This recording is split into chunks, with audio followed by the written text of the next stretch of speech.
Question 8वां question में बच्चों हमारा कहा गया है कि समांतर श्रेणी 5,14/3, 13/3, 4, डॉट डॉट डॉट के अगले तीन पद लिखिए। यानी एक समांतर श्रेणी मुझे दी हुई है और उसके मुझे अगले तीन पद लिखने हैं। यानी 1 2 3 4 पद मुझे दिए गए हैं, तो मुझे तीन पद और इसके आगे तक लिखने हैं, यानी 7 पद तक श्रेणी बनानी है।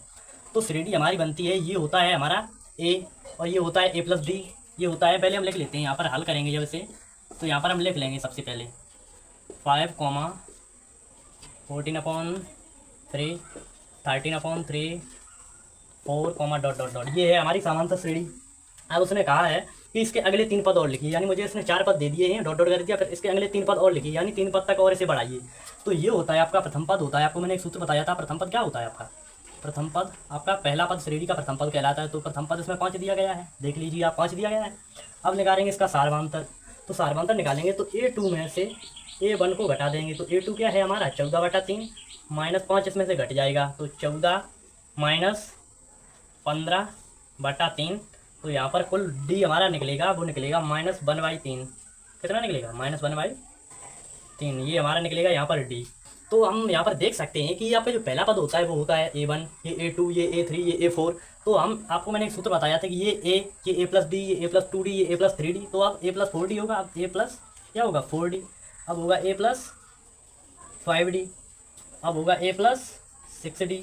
तो मुझे तीन पद और निकालना है, 1 2 3, 3 पद हो गए। इसको बोला था अगले तीन पद और लिखिए। यानी A मुझे दिया गया है, A + D दिया गया है, A + 2D दिया गया है, A + 3D दिया गया है। अब मुझे A + 4D निकालना है, A + 5D निकालना है और A + 6D। यानी ये पद हैं, ये छुपे हुए लिखे हैं। अब इनमें जब हम A और D के मान रख देंगे तब मुझे इन्हीं का रूप मिल जाएगा। अब देख लीजिए यहाँ पर A का मान हम 5 रख देते हैं, प्लस 4 × -1/3, A का मान 5 + 5 × -1/3, A का मान 5, A का मान 5 है, 5 लिख लिया, प्लस 6 × -1/3, ये हमारा D का मान, ये रख दिया हमने, सारे यहाँ पर मान रख दिए। अब यहाँ पर हम देखते हैं 5, ये यहाँ पर मल्टीप्लाई कर देंगे, 4 का मल्टीप्लाई 1 में, तो माइनस का 4 हो जाएगा, क्योंकि ये माइनस की संख्या है यहाँ पर एक, तो प्लस माइनस माइनस होता है। प्लस का मल्टीप्लाई जब माइनस का करते हैं तो संख्या माइनस की होती है। -4/3 हो गया, ये हो गया 5 -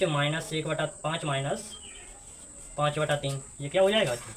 ये हो जाएगा 5/3, ये माइनस का हो जाएगा 5/3, क्योंकि 5 और ये प्लस का है 5, तो प्लस माइनस माइनस -5/3, और ये भी प्लस -6/3। अब यहाँ पर देख सकते हो आप, इसे जब हम सॉल्व करेंगे तो यहाँ पर हमारा आ जाएगा कितना, 5 या 15, 15 में से जब हम 4 को घटा देंगे तो यहाँ पर 11 बचेंगे, बटा में 3, एक पद ये हो गया। अब यहाँ पर अगर हम देखें इसके बटे में 1 कर दें यहाँ पर, तो 5 या 15, और 15 में से जब 5 जाएंगे तो 10 बचेंगे, तो 10/3 नीचे है। अब इसे हल करते हैं, इसे हल करने के लिए 3 एकम 3, 3 दूनी 6, तो 5 में से 2 जाएंगे तो कितना बचेगा? 3 बचेगा। तो श्रेणी के अगले 3 पद हमारे ये रहे। आंसर यही पूछा गया था कि श्रेणी को 3 पदों तक अगले 3 पद और इसके बढ़ाइए।